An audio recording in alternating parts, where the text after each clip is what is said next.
नमस्कार, ज्ञान विविध चैनल में आपका स्वागत है। मैं रुक्मिणी शर्मा। आज की कक्षा में हम पढ़ते हैं कक्षा 81 के लिए 11th के लिए हिंदी साहित्य, अध्याय नंबर 3 हिंदी साहित्य का है ये चैप्टर।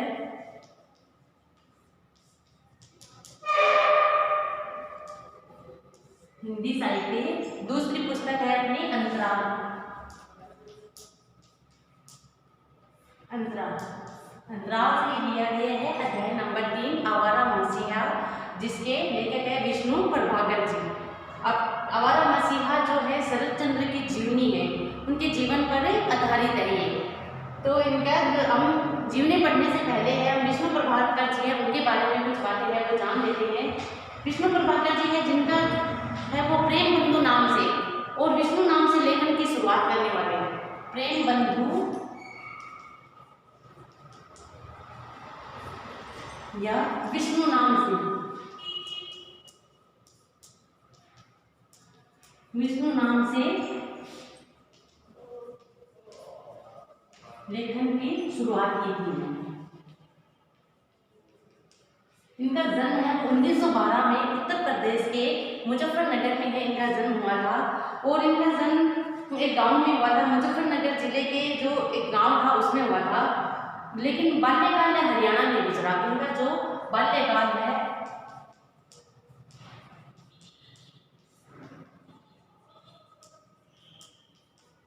हरियाणा में बीता था, हरियाणा में इनका बाल्यकाल गुजरा था। वहीं पढ़ाई हुई, इसके बाद इन्होंने नाटक कंपनी में अभिनय से लेकर मंत्री तक का काम किया। एक नाटक कंपनी थी, उसमें इन्होंने अभिनय का कार्य भी किया था। अभिनय का कार्य के साथ साथ इन्होंने कंपनी में भी कार्य है वो किया था। मौलिक लेखन के अतिरिक्त विष्णु प्रभाकर 60 से अधिक पुस्तकों का संपादन भी कर चुके हैं। मौलिक लेखन तो करते ही करते हैं, श्रम का लेखन तो करते ही हैं, साथ में इन्होंने 60 से अधिक जो पुस्तकें हैं उनका ये संपादन भी कर चुके हैं। इन्होंने कहानियाँ भी लिखी हैं, उपन्यास भी लिखी है, जीवनी लिखी है, रिपोर्टाज लिखी है, आदि अनेक विधाओं में है वो रचना की है।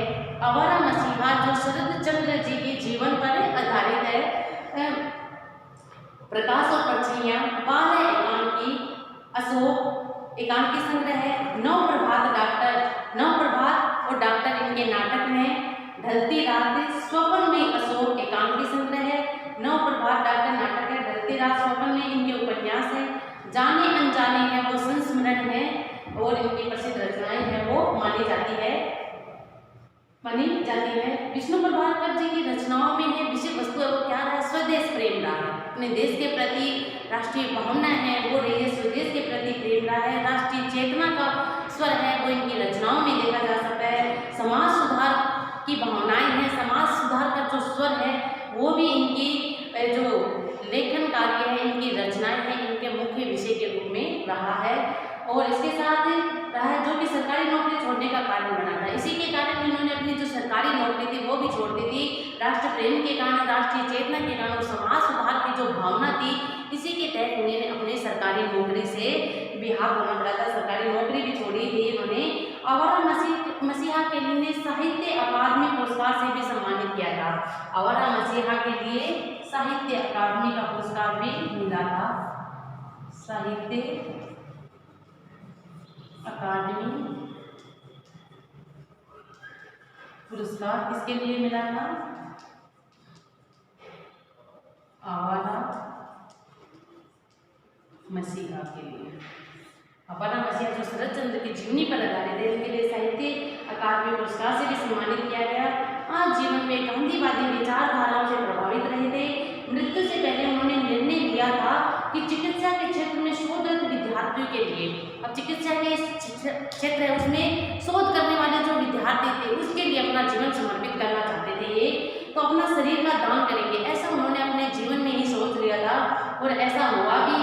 मृत्युपरांत उनका शरीर है वो अखिल भारतीय आयुर्विज्ञान संस्थान एम्स दिल्ली को है वो सौंप दिया जाता है।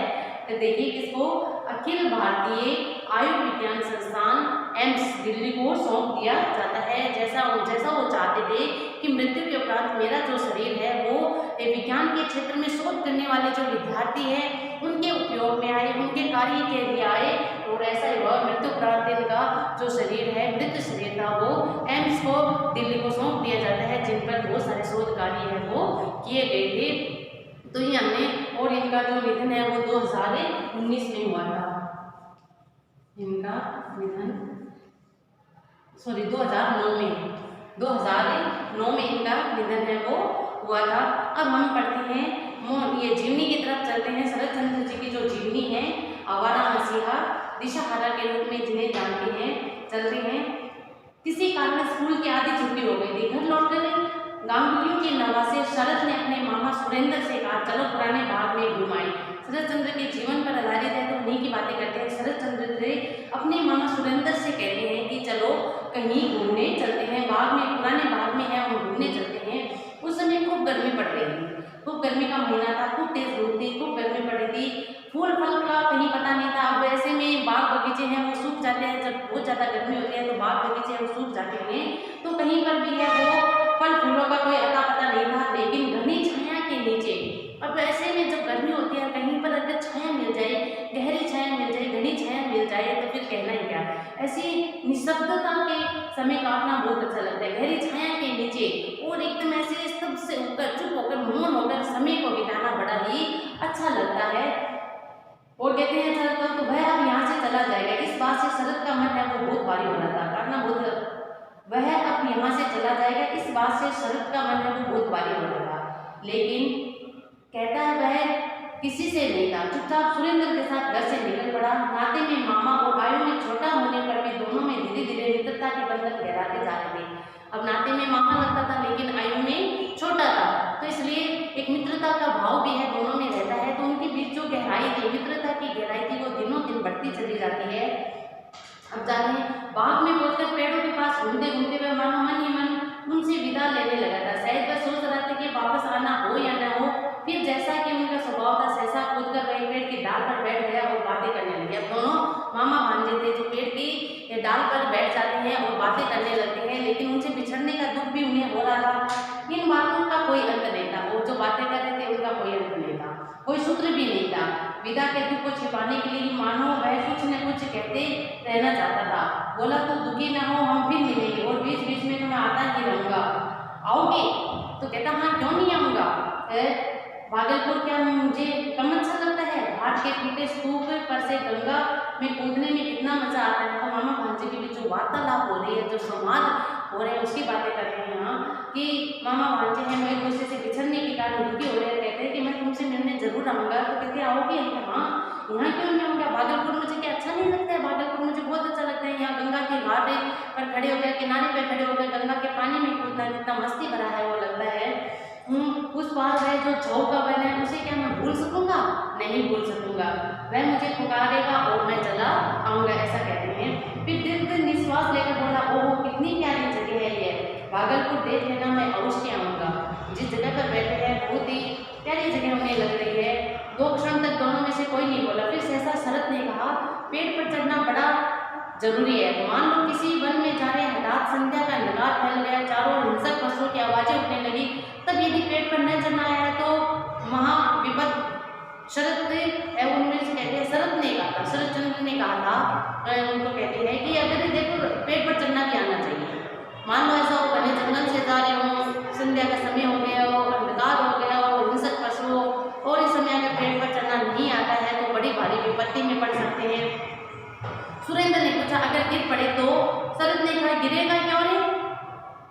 वह और ऊपर चढ़ गया, एक कपड़े से कमर को पेड़ की एक मोटी शाखा से बांधा और लेट गया। बोला, इस तरह सोकर रात काटी जा सकती है। नाना के घर रहते शरद को लगभग 3 वर्ष हो गए थे। अपने नाना के घर रहता था शरद, उसे 3 वर्ष हो गए थे। इससे पहले कि वह माँ के साथ कई बार आ चुका था। पहले भी ननिहाल में तो बच्चे जाते ही रहते हैं, मिलते ही रहते हैं, लेकिन इस बार जो 3 वर्ष तक है वो रहे थे। सबसे पहली बार उसकी माँ जब उसको लेकर आई थी तो नाना नानियों ने उन पर धन और अलंकारों की वर्षा की थी। सबसे पहले जब आते हैं अपने ननिहाल में, नवासा या नवासी आती है तो ननिहाल वाले खूब चाव करते हैं। तो ऐसा ही शरद जब अपने ननिहाल में पहली बार अपनी माँ के साथ आया था तो अपने उसके नाना नानी हैं, मामा मामी हैं, उन्होंने उन पर खूब धन है वो बरसाया था, खूब अलंकार आभूषण है वो लुटाई थे, वर्षा की थी। नाना केदारनाथ ने कमर में सोने की तगड़ी बनाकर उसे गोद में उठाया था। तो कहते हैं जो मेरे नाना थे उन्होंने है वो सोने की तकड़ी पहना करके फिर मुझे गोद में उठाया था। उस परिवार में इस पीढ़ी का मैं पहला ही लड़का था वह, लेकिन 3 वर्ष पहले का यह आना कुछ और ही तरह का था। उसके पिता मोतीलाल यायावर प्रति के स्वप्नदर्शी व्यक्ति थे। तो कहते हैं कि शरद चंद्र थे 3 वर्ष पहले का आना था वो अलग बात थी। उसमें शरद चंद्र के जो पिता थे मोतीलाल यायावर यानी घुमाकर प्रवृत्ति के व्यक्ति थे, वो स्वप्नदर्शी व्यक्ति थे, स्वप्नों में खोए रहते थे, कल्पनाओं में रहते थे। जीविका का कोई धंधा उन्हें कभी बांध कर नहीं लग सका था, जीविका में बंध कर नहीं रहे थे, बंधन में नहीं रहे थे। चारों ओर से लांछित होकर वह बार बार कामकाज की तलाश करते थे। नौकरी मिल भी जाती थी तो उनकी शिल्पी मन और दास्ता के बंधन में कोई सामंजस्य न हो पाता था। पिता यायावरी पट्टी के घुमाकर प्रवृत्ति के स्वप्नदर्शी थे, तो अगर कभी नौकरी भी मिल जाती थी, चारों ओर से लांछन दिए जाते थे कि आप कमाते नहीं हो, कुछ काम नहीं करते हो, कुछ धंधा नहीं करते हो, कुछ पैसे नहीं कमाते हो। तो नौकरी अगर कर भी लेते थे तो कहते हैं उनका जो शिल्पी मन था, उनका घुमाकर जो मन था उसमें तालमेल नहीं बैठ पाता था, और वो काम है वो कुछ दिन तो मन में उसमें लगाते थे और फिर एक दिन अचानक बड़े साहब ने झगड़ा कर बैठते और उस कार्य को छोड़ बैठते और पढ़ने में व्यस्त हो जाते या कविता करने लगते। कहानी, उपन्यास, नाटक सभी कुछ लिखने का शौक था। चित्रकला में भी रुचि थी। सौंदर्य बोध भी कम नहीं था। सुंदर कलम में नया निब लगाकर बढ़िया कागज पर मोती जैसे अक्षरों में रचना आरंभ करते, परंतु आरंभ जितना महत्वपूर्ण होता अंत उतना ही महत्वहीन होता था। अंत की अनिवार्यता मानो उन्होंने कभी स्वीकार ही नहीं की, बीच में छोड़कर नई रचना आरंभ करते थे। शायद उनका आदर्श बहुत ऊंचा होता होगा या अंत तक पहुंचने की क्षमता इनमें नहीं थी, वह कभी कोई रचना पूरी नहीं कर सके। एक बार बच्चों के लिए उन्होंने भारतवर्ष का एक विशाल मानचित्र तैयार किया। पिता की बातें कर रहे हैं, शरद चंद्र के जो पिता थे वो बड़े चित्रकारी करने में उनकी बड़ी रुचि थी, लेकिन चित्रकारी भी करते थे, लेखन कार्य भी करते थे, लेकिन कोई भी कार्य को पूर्ण नहीं करते थे, अंत नहीं करते थे उसका, और अंत बड़ा ही महत्वहीन कर देते थे। शुरुआत जितनी महत्वता के साथ होती थी अंत उतना ही महत्वहीन हो जाता था। तो शायद उन्होंने अंत को करना ही नहीं चाहते थे या फिर अंत करने की क्षमता उनमें नहीं रही होगी। एक बार उन्होंने भारतवर्ष का एक नक्शा बनाते हैं, बच्चों के लिए मानचित्र तैयार करते हैं और आरंभ करना शुरू करते हैं, परंतु तभी मन में प्रश्न जाग आया, क्या इस मानचित्र में हिमाचल की गरिमा का ठीक ठीक अंकन हो सकेगा? कि जो हिमाचल है उसकी जो महिमा है, हिमाचल की महिमा, उसका ठीक ठीक अंकन क्या इस मानचित्र में किया जा सकेगा? बस फिर किसी भी तरह वह काम आगे नहीं बढ़ सकता, बीच में ही रुक जाता है कार्य। इस तरह मोतीलाल की सारी कला साधना व्यर्थता में ही सफल हुई। मोतीलाल जो शरद चंद्र के पिता थे, उनकी जो सारी कलाकारी थी तो व्यर्थ सिद्ध हो जाती थी, उसे पूरा नहीं कर पाते थे। परिवार का भरण पोषण उनके लिए बहुत ही मुश्किल हो गया था, मुश्किल क्या असंभव हो गया था। यह देखकर शरद की माँ भुवन मोहिनी, शरद की माँ थी भुवन मोहिनी, ने पहले तो पति को बहुत कुछ कहा सुना, फिर अपने पिता केदारनाथ से याचना की और एक दिन सबको लेकर भागलपुर चले आए। मोतीलाल एक बार फिर घर जमाई होकर रहने लगा। अपने पति को, अपने बच्चे को लेकर के अपने पिता के घर आ जाती है, केदारनाथ के घर आ जाती है। भुवन मोहिनी शरद चंद्र की जो माँ थी वो अपने परिवार को लेकर अपने मायके चली आती है और उसका पति है एक बार फिर से घर जमाई होकर रहने लगता। उसका पति मोतीलाल है वो घर जमाई होकर रहने लगा। भागलपुर आने पर शरद को दुर्गाचरण एमई स्कूल की छात्रवृत्ति क्लास में भर्ती कर दिया गया। स्कूल में एडमिशन कराया जाता है। नाना स्कूल के मंत्री थे, इसलिए बालक की शिक्षा दीक्षा कहाँ तक हुई उसकी किसी ने खोज खबर नहीं ली। नाना का स्कूल था, नाना स्कूल के मंत्री थे, तो ऐसा ही होगा। अब तक उसमें केवल बोधोदय ही पढ़ा था, यहाँ उसे पढ़ना पड़ा सीता वनवास, चारों पाठ, सद्भाव, सद्गुरु और प्रकांड व्याकरण। यह केवल पढ़ जाना ही नहीं था, बल्कि स्वयं पंडित जी के सामने खड़े प्रतिदिन परीक्षा लेना था। तो यहाँ जो इन्होंने पाठ जो पढ़ते थे तो यहाँ केवल पढ़ के छोड़ देना नहीं होता था, उस पाठ को है वो पंडित जी के सामने उसे कंठस्थ है वो सुनाना भी पड़ता था, उसकी परीक्षा देनी होती थी। इसलिए यह बात निसंकोच कही जा सकती है कि बालक शरद का साहित्य में प्रथम परिचय आंसुओं के माध्यम से हुआ था।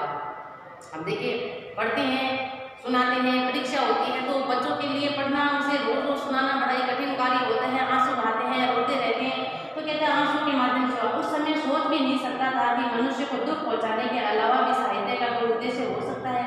और कहते हैं कि उस समय तो जब बालक थे, जब पढ़ते थे, परीक्षा देनी पड़ती थी, जो पढ़ते थे, सुनाना पड़ता था, तो सोच ही नहीं सकते थे कि साहित्य का उद्देश्य क्या आंसू भरना है। साहित्य है वो इसलिए लिखा जाता है कि वो किसी की आंखों में आंसू भर सके, मनुष्य को दुख पहुंचा सके। इसके अलावा भी इसका कोई उद्देश्य हो सकता है कि ये सोच भी नहीं सकता था। लेकिन सिकरी वह अवश्य समझ गया कि वह क्लास में बहुत पीछे है, यह बात वह सह नहीं सकता था, इसलिए उसने परिश्रम पूर्वक पढ़ना आरंभ कर दिया था। लेकिन शरद को पता चल जाता है कि वो क्लास में कमजोर है, सबसे पीछे है, तो उसने मेहनत करना है वो शुरू कर देता है, परिश्रम करना शुरू कर देता है, और इसलिए उसने परिश्रम पूर्वक पढ़ना आरंभ कर दिया। और देखते देखते बहुतों को पीछे छोड़कर अच्छे बच्चों में उसकी गिनती है वो की जाने लगी, पढ़ने वाले बच्चों में उसकी गिनती होने लगी। नाना लोग कई भाई थे और संयुक्त परिवार में एक साथ रहते थे। अब नाना जी का जो परिवार था संयुक्त परिवार था, और इसलिए मामाओं और मौसियों की संख्या थी वो कम नहीं, बहुत अधिक थी। उनमें छोटे नाना अघोरनाथ का बेटा मणिंद्र उसका सहपाठी था। जो छोटे नाना थे, नाना के जो भाई थे, छोटे भाई थे, उनका जो बेटा था अघोरनाथ, उनके नाना के अघोरनाथ का बेटा मणिंद्र उनका सहपाठी था। उन दोनों को घर पढ़ाने के लिए नाना ने अक्षय पंडित को नियुक्त कर दिया, घर पे पढ़ाई करवाने के लिए ट्यूशन। वे मानो यमराज के सहोदर थे, और उन्हें देखकर ऐसा लगता था कि मानो वो यमराज के ही सगे भाई हो। डरावने मानते थे कि विद्या का निवास गुरु के डंडे में है, इसलिए बीच बीच में सिंह गर्जना के साथ साथ रुदन की करुण ध्वनि भी सुनाई देती रहती थी। डंडे का प्रयोग करते थे और कहते थे कि विद्या का निवास कहाँ है, डंडे में है। और बीच बीच में वो सिंह की गर्जना के साथ है, और उन बच्चों के रोने के रुदन भी सुनाई देने लगता था। इसे विद्याध्ययन के समय शरारत कम नहीं चलती थी। शरद यहाँ भी अग्रणी था। उस तेल के दिए के चारों ओर पर सब बच्चे पढ़ रहे थे, और बरामदे में निवाड़ के पलंग पर लेटे हुए नाना सुन रहे थे। सहसा वे बोल उठे, क्यों पुराना पाठ याद कर रहे हो? आज नया पाठ नहीं पढ़ा क्या? नहीं। क्यों? पंडित जी नहीं आए, उन्हें बुखार आ गया है। बस नाना ने घर के सेवक मुसाई को पुकारा, मुसाई लालटेन जलाओ, पंडित जी को बुखार आ गया है, देखने जाना है। वे स्कूल के मंत्री नहीं, समाज के नेता भी थे। नाना थे वो मंत्री नहीं, समाज सेवक भी थे। मनुष्य के साथ कैसा व्यवहार करना चाहिए इसमें वे आदर्श माने जाते थे। उनके जाते ही शरद ने घोषणा की, cat is out, let mouse play. और तुरंत ही संवेद गान का स्वर वहां गूंज उठा। Dance little baby, dance up high, never mind baby, mother is nigh, crow and caper, caper and crow, there little baby, there you go, up to ceiling, up to the ground, backward and forward, round and round, dance little baby and mother will sing, merry merry big big big। ये कुछ और कहते हैं कि इसमें मस्ती करने लगता है, अंग्रेजी गाना गाकर, अंग्रेजी कविता पोएम गाकर है वो मस्ती करते हैं। एक उत्साहित बालक ने इस अंतिम पंक्ति का तुरंत हिंदी अनुवाद भी कर दिया, खुशी से ताक बिना गिनती, है ना, तो कर देते हैं। एक दिन न जाने कहाँ से एक चमगादड़ बच्चों के सिर पर आकर मंडराने लगा। छोटा मामा देवी सोया पड़ा था, क्योंकि नाना भी सो गए थे, तब बाकी बच्चों का पढ़ना कैसे होता। चमगादड़ को देखकर मणि और शरद के हाथ फुसलाने लगे, लाठें लेकर वो उसे पकड़ने दौड़े। फिर जो युद्ध मचा उसमें चमगादड़ तो जंगले में से होकर निकल गया, लेकिन लाठी दीवे में जा लगी, चादर पर तेल फैलता हुआ बुझकर गिर पड़ा। यह देखकर मणि और शरद दोनों चुपचाप वहां से पलायन कर गए। शरारते थे दोनों, मणि और शरद दोनों शरारते थे। चमगादड़ के भगाने के चक्कर में दिए को फूट डालते हैं, उसे बुझा डालते हैं, उसका तेल है वो गिर जाता है, वो दोनों वहां से भाग जाते हैं। नाना ने आंख खोली, देखा घोर अंधकार कर रहा है, पुकार उठे, मुसाई मुसाई। मुसाई दौड़ा आया, जी बाती कैसे बुझ गया? पूछते हैं बाती कैसे बुझ गया? दिया सलाई जलाकर मुसाई ने देखी कि वहां न तो मणि और न शरद, केवल गहरी नींद में सोया है, केवल देवी गहरी नींद में सोया है। बोला मणि और शरद तो खाना खाने गए हैं, देवी ने बत्ती गिरा दी है, इस अपराध की कोई क्षमा नहीं की। केदारनाथ ने देवी का कान पकड़कर उठाया, मुसाई से कहा, इसे ले जाकर अस्तबल में बंद कर दो। अस्तबल घोड़े बांधने की जो जगह होती है वहां ले जाकर बंद कर दो। अगले दिन मामा को प्रसन्न करने के लिए गहरी रिश्वत देनी पड़ी, लेकिन देवी पर माँ सरस्वती की कम ही कृपा थी। शरद के बड़े मामा ठाकुर दास सभी बच्चों की शिक्षा की देखभाल करते थे। वे गांगुली परिवार की कट्टरता और कठोरता के सच्चे प्रतिनिधि थे। उस दिन क्या हुआ, मोतीलाल को लेकर गंगा के किनारे घूम रहे थे कि अचानक ठाकुर दास आ निकले। उनकी दृष्टि में अक्षम्य अपराध था। उन्होंने बच्चों को तुरंत परीक्षा के लिए प्रस्तुत करने का आदेश दे दिया।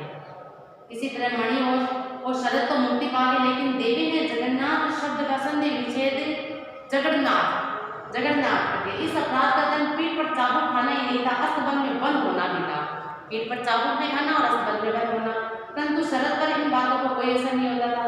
यहाँ तक कि स्कूल में भी दुष्टता करने में वो पीछे नहीं रहता था, कभी चुकता नहीं था। अक्सर वहाँ की घड़ी समय से आगे चलने लगती, उसको ठीक करके चलाने पर बाहर जैसे अक्षय पंडित पर था, लेकिन 2 घंटे खूब जमकर काम करने के बाद तंबाकू खाने की इच्छा हो आना स्वाभाविक था। तब वे स्कूल के सेवक जगुआ की 5 साल में उपस्थित हो जाते थे। इसी समय शरद की प्रेरणा से दूसरे छात्र उस घड़ी को 10 मिनट आगे कर देते। कई दिन तक जब उनकी चोरी नहीं पकड़ी गई तो साहस और बढ़ गया, वे घड़ी को आधा घंटा आगे करने लगे। इसके बाद कभी कभी 1 घंटा भी आगे हो जाती थी। उस दिन 3 का समय होने पर उसमें 4 बजे थे। अभिभावकों के मन में संदेह होने लगा, लेकिन पंडित जी ने उत्तर दिया, मैं स्वयं घड़ी की देखभाल करता हूँ। उत्तर उन्होंने दे दिया, लेकिन शंका उनके मन में थी, इसलिए उन्होंने चुपचाप इस रहस्य का पता लगाने का प्रयत्न किया।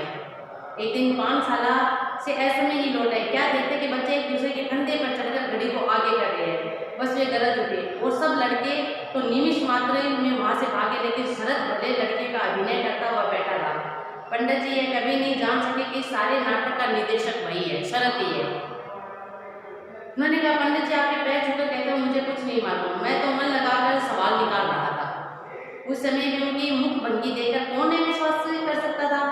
उनके असीम साहस और सूझबूझ के कारण जिस प्रकार का घर से में मामा लोगों के दल का दलपति बन गया था, उसी प्रकार स्कूल के विद्यार्थियों के नेतृत्व भार भी अनायास उसके कंधों पर आ पड़ा था। मामा थे, वहाँ पर भी उसकी पूछ होने लगी थी और कक्षा में भी वो सबका नेता बन गया था। उसके शौक भी बहुत थे, जैसे पशु पक्षी पालना, कुआं लगाना, लेकिन उनमें सबसे प्रमुख था तितली उद्योग। नाना रूप रंग के अनेक तितलियों को उसने काठ के बक्से में बंद कर रखा था। बड़े यत्न से वह उनकी देखभाल भी करता था। उनकी रुचि के अनुसार भोजन की व्यवस्था भी की जाती थी। उनके युद्ध का प्रदर्शन भी होता था। उसी प्रदर्शन के कारण उनके सभी साथी उसकी सहायता करके अपने को धन्य मानते थे। उनमें से न केवल परिवार के दूसरे बड़े घरों के बालक थे, बल्कि घर के नौकरों के बच्चे भी थे। उसके साथ किसी प्रकार का भेदभाव नहीं किया जाता था। ये बच्चे भी उसके प्रश्न करके अपने आप को कृतार्थ महसूस करते थे। अपने उपवन में जहाँ अनेक प्रकार के फूल, गाछ और लता गुल्म लगाए थे, ऋतु के अनुसार जूही, बेला, चंद्रमल्लिका और गेंदा आदि के फूल खिलते और दलपति से सभी बच्चे गदगद होते थे, बहुत खुश होते थे। उसी उपवन के बीच में गड्ढा खोदकर एक तलैया का निर्माण भी उसने किया था।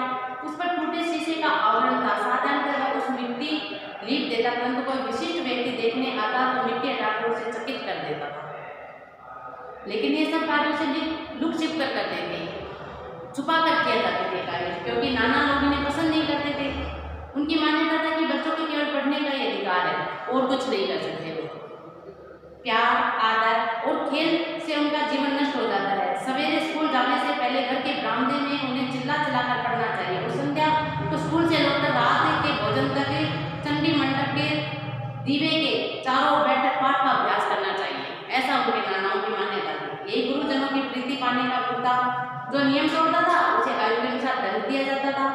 कोई नहीं जानता था कि न जाने कब किसका घंटों तक एक पैर पर खड़े होकर आंसू बहाते रहना पड़े। इस अनुशासन के बीच खेलने का अवकाश पाना बड़ा कठिन था, परंतु आंखों में धूल झोंकने की कला में शरद चंद्र था वो सबसे अग्रणी था, सबसे होशियार था। छात्रवृत्ति की परीक्षा पास करने के बाद जब अंग्रेजी स्कूल में भर्ती हुआ तब उसकी प्रतिभा में जरा भी कमी नहीं हुई। गांगुली परिवार में पतंग उड़ाना वैसे भी वर्जित था जैसे शास्त्र में समुद्र यात्रा, परंतु शरद था कि पतंग उड़ाना, लट्टू घुमाना, गोली और गुल्ली डंडा खेलना जैसे निषिद्ध खेल है वो बड़े चाव से खेलते थे, बड़े प्रिय थे उन्हें। नीले आकाश में नृत्य करती हुई पतंग देखकर वह दल के दूसरे सदस्यों के हृदय नाच उठते थे। उनका मांझा विश्व जय कर ऐसा पेज मारता था कि विरोधी की पतंग कटकर धरती पर आ गिरती। शून्य में लट्टू घुमाकर उसे हथेली पर ऐसे लपट लेता कि साथी थे वो मुग्ध हो जाते थे। बाग से फल चुना रहने की कला में भी वह कम कुशल नहीं था। मालिक रोज से संदेह करते, पेड़ पर लगे अमरूदों की गिनती भी वे रखते, लेकिन वे डाल कर शरद पार उनकी तीक्ष्ण बुद्धि के सामने मालिकों के सब उपाय व्यर्थ हो जाते थे। यदि कभी पकड़ा भी जाता तो वीरों की तरह दंड ग्रहण करता तथा शिल्पी शरद चंद्र के सभी प्रसिद्ध पात्र देवदास, श्रीकांत, दुर्गा राम और सव्यसाची इस कला में निपुण हो जाते फल चुराने में। पता नहीं दुर्गा दत्त राम की तरह उनको कोई नारायणी भाभी भी थी या नहीं, पर निश्चय चोरी की शिकायत आने पर उसकी माँ ने उसे कल मुँह कोई पेड़ पर खड़ा होने की सजा दी होगी और उसने विरोध करते हुए भी उसे स्वीकार कर लिया होगा। वह खिलाड़ी भी था, विद्रोही भी उसे कह सकते हैं, वह बदमाश भी, वह किसी भी दृष्टि से नहीं था। भले तत्कालीन मापदंड के अनुसार उसे उपाधि मिली हो, पिता की तरह उसमें भी प्रचुर मात्रा में सौंदर्य बोध था। अपने पिता के ऊपर गया, पिता के समान सौंदर्य बोध था। पढ़ने के कमरे को खूब सजा कर रखता था, चौकी और उस पर एक एक सुंदर सी टिपाई, एक बंद डेस्क और उसमें पुस्तकें, कॉपियाँ, कलम, दवा इत्यादि इत्यादि। उसकी पुस्तकें झकझक करती थी, कॉपियाँ वैसे करीने से काटकर ऐसे तैयार करता था कि देखते ही बनता था। स्वभाव से भी बड़ा अप्रिय था। दिन भर वह जितनी गोलियां और लड्डू जीतता, संध्या को उन सबको बच्चों को बांट देता था। देने में उसे मानो आनंद मिलता था, लेकिन यह देने का अभिमान का आनंद नहीं था, यह था हार मुक्ति का आनंद। नींद और आहार पर भी उसे अधिकार था। बचपन से वह स्वल्पाहारी, कम खाता था। बड़े होने पर कथा शिल्पी शरद चंद्र की बड़ी बहू सबसे अधिक इसलिए तो परेशान रहती थी। अंग्रेजी स्कूल में पढ़ते समय अपने शरीर पर कड़ा ध्यान रहता था। नाना के घर में उत्तर की ओर गंगा के ठीक ऊपर एक बड़ा और बदनाम घर था। कभी वह बहुत बड़ा परिवार रहता था, परंतु सियों के एक के बाद एक के कई मृत्यु हो जाने पर लोग उसे छोड़कर चले गए। इसके बाद बहुत दिनों तक वह दूतावास बना रहा। अभिभावकों से छुपकर इसी महल के आंगन में शरद ने कुश्ती लड़ने का अखाड़ा भी बना लिया था। गोला फेंकने के लिए गंगा के गर्भ से बड़े बड़े गोल पत्थर भी ले आए थे, लेकिन पेरेलल बार की व्यवस्था नहीं हो सकी। पैसे का अभाव होता। भूसोच विचार के शरद ने आदेश दिया, बांस की बात तैयार की जाएगी। अब देखो लेसन है वो बहुत अधिक लंबा है, तो आगे इनकी जीवनी के बारे में है, वो आज की कक्षा में तो हम इतना ही पढ़ते हैं। आगे क्या होता है, क्या जो शरदचंद्र ने अखाड़ा बनाया था, दूतावास जिसे कहा जाता था, जिस घर में कोई जाना भी नहीं चाहता था, सब वहाँ जाने से डरते थे, तो क्या शरदचंद्र के ने जो वहाँ कुश्ती का अखाड़ा बनाया था, इसका भेद है वो उसके ननिहाल के जो परिवार है उस पर खुलता है या नहीं, और अगर भेद खुल जाता है तो क्या होता है, वो हम आगे की कक्षा में पढ़ेंगे। आज के लिए इतना ही।